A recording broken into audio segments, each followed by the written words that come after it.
If you happen to have had a bad week so far and were looking for some exciting entertainment this Wednesday, I don't know why you would click on Secret Invasion. So, this is the penultimate episode of Secret Invasion leading into the finale. But as with every other episode we've had so far, it was extremely uneventful.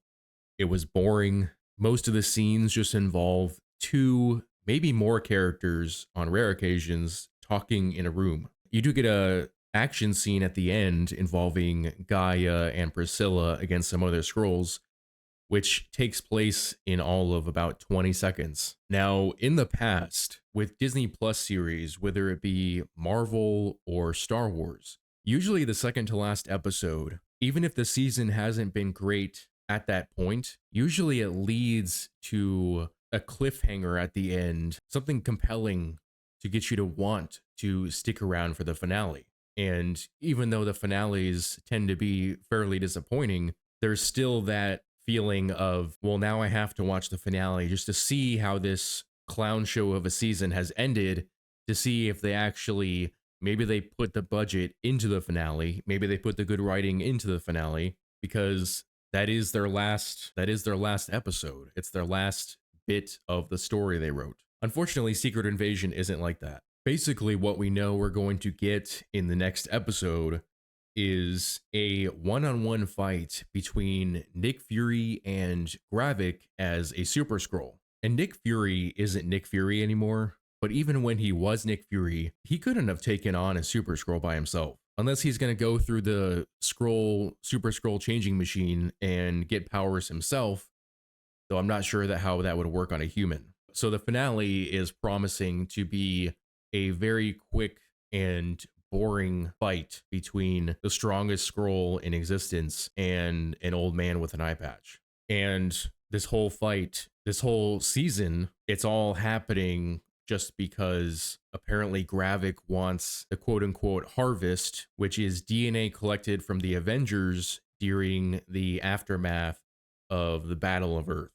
Basically, the events of Avengers Endgame when the Avengers took on Thanos and his army. And we learn from Fury that after the battle, the team that collected those samples were Skrulls, and they were led by Gravik, which also brings up another interesting point of, when did Gravik start this rebellion? Because if after the snap he was still working with Nick Fury, then what was the catalyst for him wanting to end humanity? He showed up to clean up after the Avengers.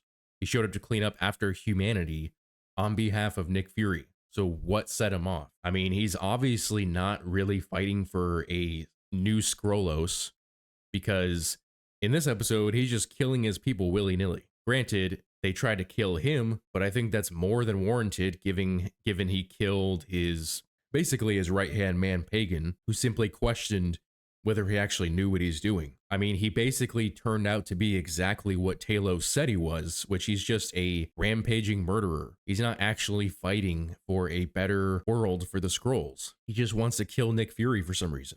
But he's willing to kill his agents who have devoted themselves. He's willing to nuke the Skrull colony in order to start World War III, which again, what is the point? If Gravik is going to be like the last guy standing, then what's even the point? Is he going to go back into space and take on the entire Kree army?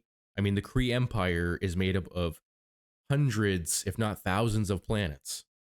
So their military has to be huge. And you've got people like the Accuser Corps, as well as just the regular Kree soldiers. You have Captain Marvel out there somewhere, which, by the way, Fury's reasoning for not bringing in the Avengers or any superheroes, assuming that there isn't an official Avengers team, is he basically just says, this is a personal fight. He said, the only thing that I have going for me is what's in between my ears, put there by a single mother, and this thing around my finger referencing his wedding ring given to him by a woman that he could never compare to. Like, that's nice. Call the Avengers. Call Doctor Strange. He could probably whip up a spell that would reveal the Skrulls' true identities. Call in Captain Falcon. Call in Bucky. Like, why wasn't Bucky a part of this? He's a spy. He knows espionage. he would have had a better chance than Agent Hill against the Skrulls, and maybe even a better chance than Talos. I mean, remember, Bucky was the Winter Soldier for decades. He's been doing this longer than Fury has. Also, he could have brought in the Hulk, could have brought in Spider-Man, could have brought in Hawkeye, could have brought in anybody. Instead, the only real cameo we get, besides Rhodey, who's been in the show and we now know is a Skrull, surprise, surprise, is the character who I don't remember the name of, but he was in the Black Widow movie, and he was basically like the equipment guy. Like he would show up with a private plane, with a Quinjet, with, you know, weaponry or disguises or whatever they needed. And he just shows up to give Nick Fury a ride to Finland. So if that is the extent of cameos or anything exciting that we were supposed to see from this series, that's pretty sad. I mean, Secret Invasion, apparently they spent a little over $200 million on this budget.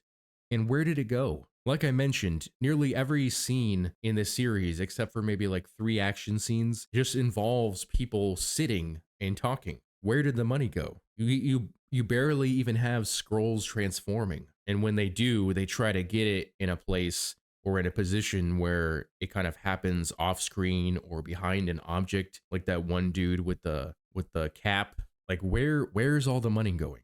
Was it just to get Samuel L. Jackson to shoot enough material for a 6-episode series? Because he's barely doing anything. He's literally hobbling along. A lot of the other characters are doing the action scenes. I mean, his wife Priscilla has had more action scenes than he has. I think they could have made this episode more exciting if they had Nick Fury face off against Rhodey and kill him, and then find the actual Rhodey. I'm going to predict that we're not going to find out where the actual Rhodey is by the end of the series. I think Nick Fury will get a lead, and then maybe in some other film, War Machine will show up and it'll mention how he was, how he woke up from the Skrull machines after Gravik and them were defeated. But I feel like somehow that's going to be left on a cliffhanger, which is annoying. Overall, this series is extremely disappointing. It's based off of, or it shares the name of, one of the most exciting comic book crossovers that Marvel has ever had. And we're told again and again why Nick Fury won't involve the superheroes, despite the fact that he's been failing at nearly every front. He's lost his 2 allies. His wife betrayed him. Rhodey turned out to be a Skrull. Even Talos' daughter is going off doing her own thing. And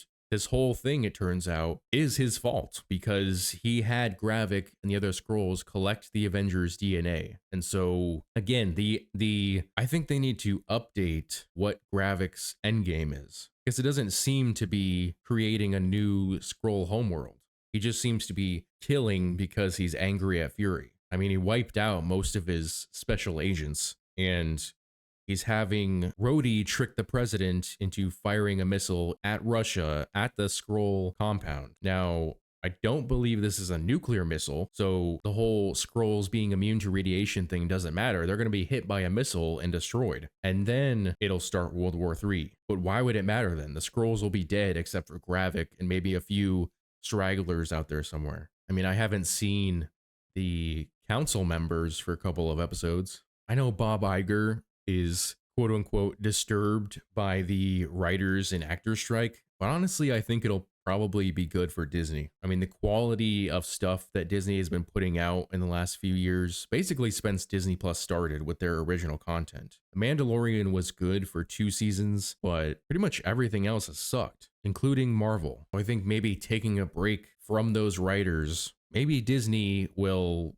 start looking for new talent, or maybe I should say, maybe they'll start looking for talent, period. But let me know what you guys think in the comment section below. Did you enjoy Secret Invasion? I mean, I know it's not over, but we got 1 episode left. And from the trailers, we pretty much know what's going to happen. Like I said, Nick Fury is going to fight one-on-one with Gravik. So let me know what you thought about the series. Did it meet your expectations? Do you think the finale is going to have anything to salvage this series? Let me know in the comments. If you enjoyed this video, I would appreciate it if you'd hit that like and subscribe button, as well as hit that notification bell so you never miss out on a new video. Thanks for watching.